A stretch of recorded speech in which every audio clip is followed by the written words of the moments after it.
I like to use the example of Matt Mullenweg from WordPress because he built an open sourced coding platform, and when everyone else was building closed sourced platforms. So if you think about your Apple products and you have to sort of sign away your life and all the terms of use before you can use the product, that's closed software. Whereas open source, anyone can go into the code, change it, edit it, copy it. It's sort of a free for all. And so WordPress is an open source platform, and Matt built the platform, I think, with a co-founder over 6 months or so. And if it was successful, it was it's because it was different than everything else and better.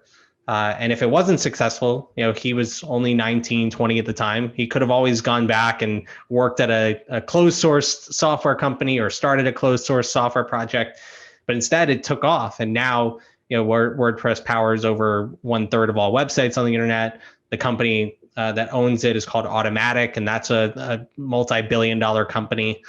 And it's because he did something different than everyone else. And so I would think, about your venture, your project. How can you experiment or put yourself in a position to be exponentially successful? So that's number one.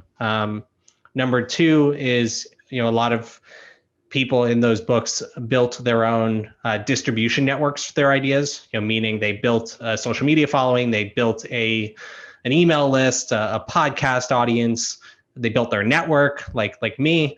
They started sharing what has worked with other people and their experiences with other people. And so if and when they do find something that's successful, they don't have to rely on the media or other gatekeepers to sort of get those ideas out. They've now built an audience or a network that they can share those ideas with. And the third, that's a huge point. Yeah. Yeah, and the third thing is, that we found is a lot of them out collaborated the competition, and so think of social media influencers sort of collabing with each other, or two popular podcast hosts interviewing each other and promoting their stuff.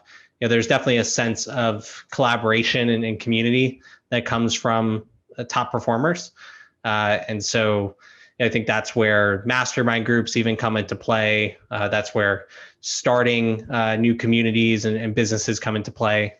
If you're sort of hoarding your ideas and asking everyone to sign NDAs, you're not really going to get that far. Whereas if you're putting a diverse group of people around you, they're going to offer you resources. They're going to make helpful introductions.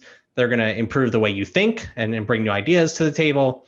And so that's where you can really leapfrog other people that are maybe more conservative with sharing ideas, or are more competitive in the negative sense of competition.